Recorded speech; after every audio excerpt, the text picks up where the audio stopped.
Now, students, welcome back to this discussion session for Class 10th Chemistry, the Chapter 1, Chemical Reactions and Equations. And here I'm once again going to proceed with chemical reactions and equations, those we already started in the previous part. The second part it is, and the thing that we're just going to move forward with is the discussion of balancing of chemical equation. The thing that you need to remember, why do we balance a chemical equation? That you need to know. Yes, we balance the chemical equation for the sake of law of conservation of mass. Law of conservation of mass, that's most important law in the chemistry. We have this equation where reactants are present at the left-hand side, product is present at the right-hand side, reacting into the product, representing the chemical equation.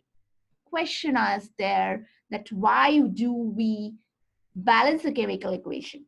We balance the chemical equation to follow the law of conservation of mass, which states mass can neither be created nor be destroyed in a chemical reaction. The simple way to represent, another way to represent is the total number of atoms of a particular species should be equal to the species present at both left-hand side and the right-hand side of the reaction. Let me just confirm this with the help of the example given over here. Magnesium combining with oxygen giving you magnesium oxide.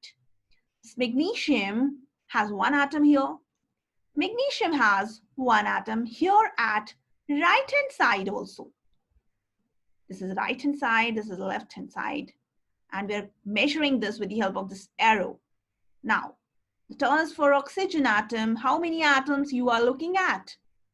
Two oxygen atoms are there. And what about right-hand side? How many oxygen atoms are there? These are only one. The single oxygen atom. That is not following the law of conservation of mass. As per this law, number of atoms should be same at both of the sides. So, what we need to do? Yes, we need to balance the chemical equation. How do we balance it? Is there any way? Yes, the way is there, the steps are there, those we follow. Segregate the reactants and the product. You need to understand what is reactant, what is product. The simplest example that's given in your NCERT is the example of magnesium and oxygen. That is basically burning of magnesium ribbon that I'm just going to take here. Magnesium ribbon you have. Combining with oxygen, you have segregated the reactants first of all and the product, that is MgO. Now, one atom of magnesium is not a problem. But the problem is with oxygen atom. Two atoms are there at left-hand side. One atom is there at right-hand side. Need to balance. So we need to compare all the atoms of both left-hand side and the right-hand side that I'm just comparing. One magnesium, two oxygen. One magnesium, one oxygen. What we need to do? We need to balance it. Step 3, let's read it. Use hit and trial method to make the number of atoms equal at both the sides. In the fourth step, you need to remember while balancing, first balance. Let me just mark over here. First balance the atom that appear once in the chemical equation that I'm marking. First balance the atom which comes only once at both the sides. So let me just have a look on the given equation. Magnesium comes once. Even oxygen also comes once in this reaction. So no need to worry. Just have a look how many magnesium atoms are present here. Let me just mark here. There is one oxygen atom. I'm comparing one magnesium atom, one magnesium atom. No need to worry, but there is a worry with oxygen. Two atoms are here. So what we do, we multiply 2 here in the beginning in this way. My dear friends, you need to understand we cannot mark 2 here. This is wrong. This is not the correct way. I need to just erase this 2. This is wrong. That's why I'm doing so. Now, here, I'll just mark a cut here that this is not the correct way. Yes. So we multiplied 2 here. That is representing that 2 magnesium atoms are present here. But in this case, 2 oxygen atoms are present also. So there is the change in number of atom of magnesium. At right hand side, there are 2 atoms. While at left hand side, there is only 1 atom. What we'll do? We multiply 2 here. And after doing that, it is balanced. I hope it is clear because 2 atoms of magnesium are at left hand side. 2 atoms of magnesium are at right hand side also. Oxygen. 2 atoms of oxygen clearly shown here. 2 atoms of oxygen are also clearly shown here. Don't be confused because this 2 is multiplied to both magnesium as well as oxygen. That is representing that 2 atoms of magnesium and 2 atoms of oxygen are there. That's why it is balanced now. Let me move forward. We discussed the step 3 and step 4 already. We applied them also. Let me just proceed with the 5th step that I've written here for you. Always balance oxygen and hydrogen at the end. In a complex reaction, if you are balancing, always balance other atoms first. Then last turn would be there for oxygen and hydrogen. And finally, at the end, mention physical states of the reactants and the products. That's most important step. I'm writing here, magnesium. What's the physical state? Solid. What's the physical state of oxygen? That is gaseous state. It's giving you magnesium oxide, solid powder, white colored powder it is, right? So solid I've written here. This was magnesium. You need to write the names of the reactants and the products. Then we have oxygen. And what's formed here? The formed substance is magnesium oxide. Now, this is the way to balance the chemical equation. I have the step 7 also. This is step 8, not 6th step. This is next step here. I need to just mark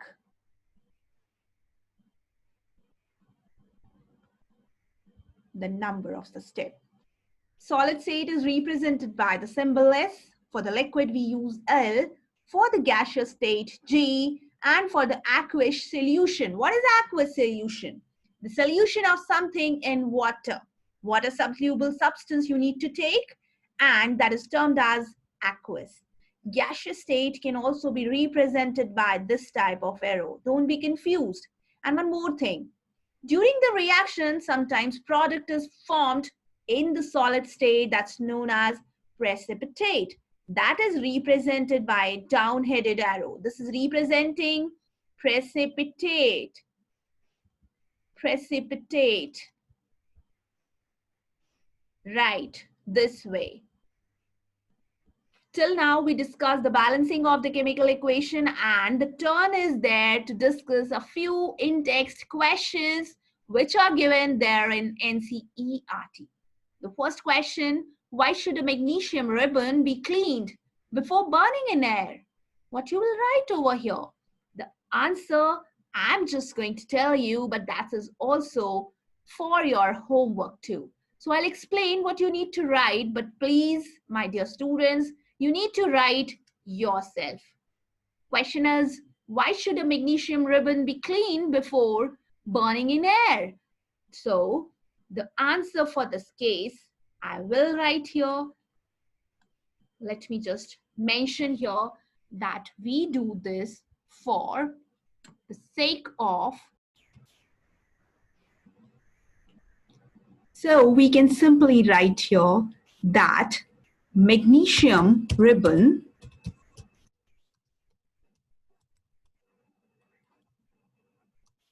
should be cleaned before burning so that the layer of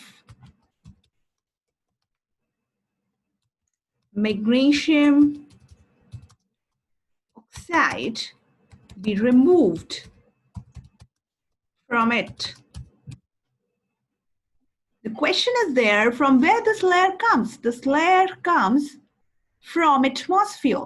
The magnesium ribbon, when kept in the atmosphere, it acquires a brown colored layer of magnesium, white colored layer of magnesium oxide over its surface.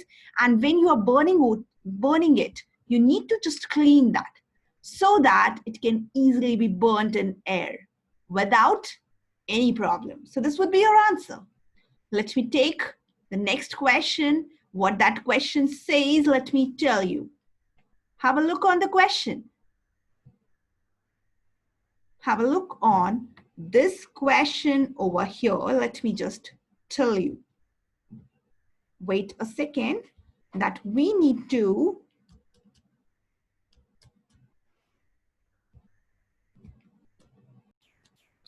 so we have the question number 2 from in-text NCERT over here. And what we need to do in this question, have a look on this.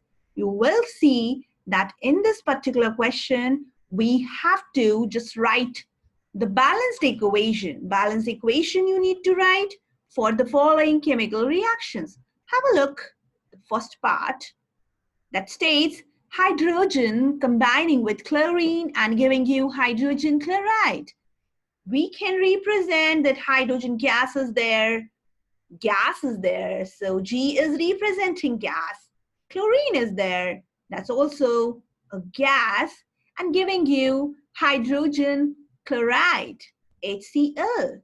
That is hydrogen chloride gas. So this is the equation that we have written for this chemical reaction. No, but this is not correct because it is not balanced. We have 2 hydrogen atoms at left-hand side, but at the right-hand side, only 1 hydrogen atom is there. We need to balance. So 2 hydrogen atoms can be balanced by writing 2 over here. Hydrogen is balanced. What about chlorine? 1 chlorine atom at right-hand side. 2 chlorine atoms at right-hand side and 2 chlorine atoms at left-hand side. I know you all are getting my point, what I'm trying to say. 2 hydrogen atoms at left-hand side, 2 at the right-hand side. 2 chlorine atoms at the left-hand side and the 2 chlorine atom at the right-hand side. And yes, this is balanced now. Let me take the second one.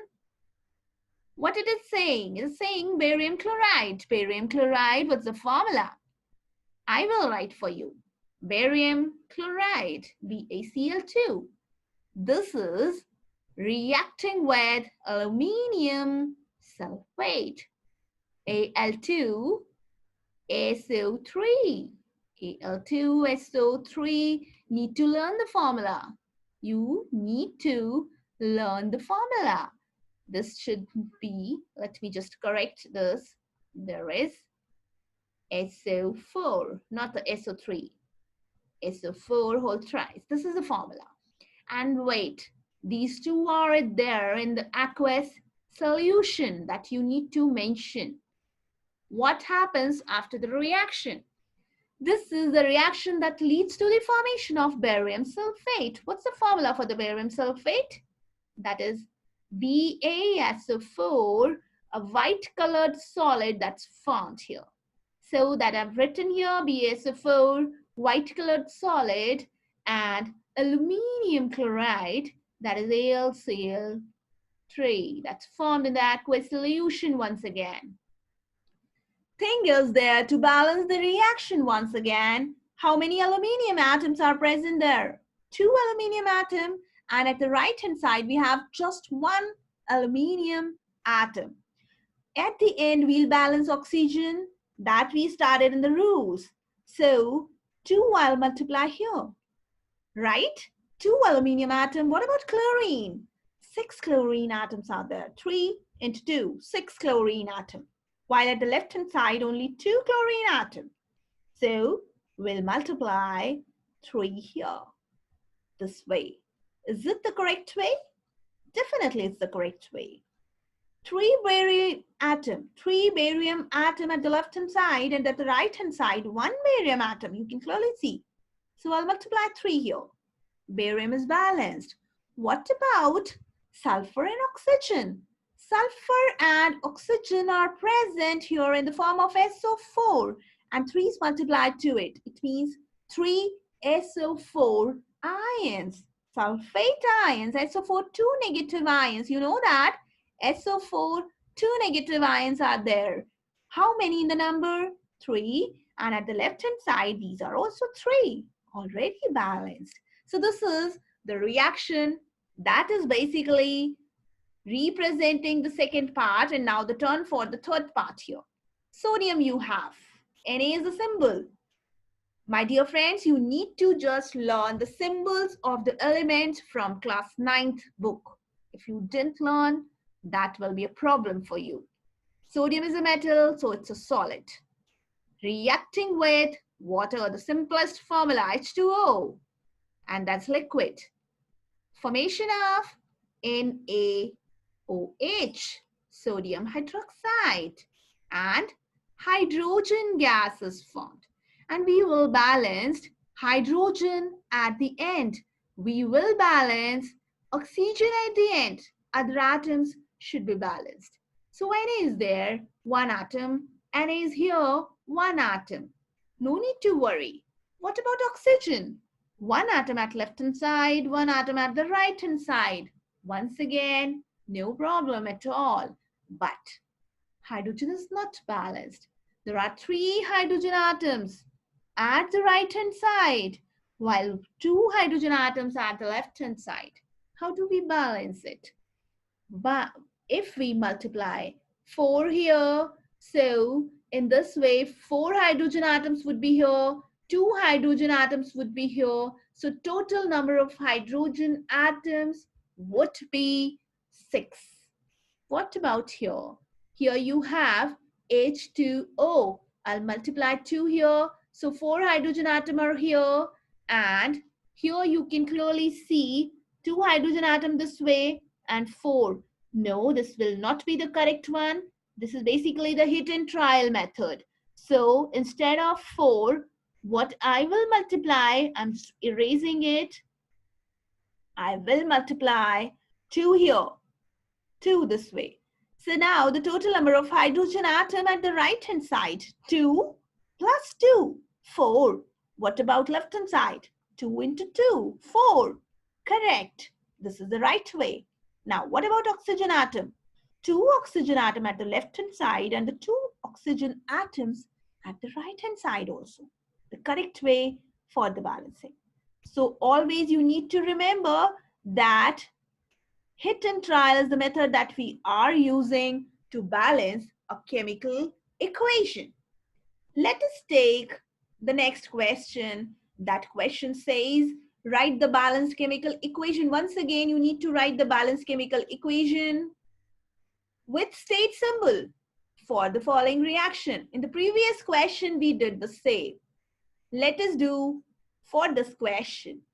Solution of barium chloride. Once again, barium chloride are taking BaCl2. You know the formula. Aqueous solution you are taking, reacting with sodium sulfate, Na2SO4. This is also in aqueous solution. Formation of insoluble barium sulfate. Very simple to write. Insoluble barium sulfate is in solid state. Reacting, finally, the second product that's formed as per the question. Solution of the sodium chloride. Yes, this is the crisscross type of reaction. Sodium chloride is formed in the aqueous solution. How many sodium atom? 2. So I have to just multiply 2 here. Now, barium is 1. At the right hand side is also 1. Sulfatine, SO4 is 1. SO4 is 1 only here. No issues. What about chlorine? 2 chlorine atoms are here. 2 chlorine atoms are here. Already balanced it is. So done with this one. Let's take the next one. The second one. Sodium hydroxide solution. Sodium hydroxide is NaOH. Don't be confused. This is in water, so it's an aqueous solution. Reacts with HCl, that is hydrochloric acid, and that is nothing but hydrogen chloride gas that is dissolved in water. So I will mark HCl aqueous. Formation of sodium chloride, NaCl, the common salt, but it is soluble in water. That's why I'm writing aqueous. Along with that, water is formed, and you know that water is in liquid state. So this is the complete balanced equation along with the state symbols. And yes, this is the answer for this particular question. My dear friends, I hope the part that I have covered with you till here is clear. This should be crystal clear. Actually, we did a lot of things over here. The turn is for the next part, the types of reaction. And yes, that type of reaction we will discuss in the next part. So this was the end of the 2 parts of this chapter, the part 1, along with the next part that we discuss is the part 2. Part 1 and part 2 we have done. Thank you so much for watching, and be there for more and more videos based on NCERT book. Thank you so much once again for watching.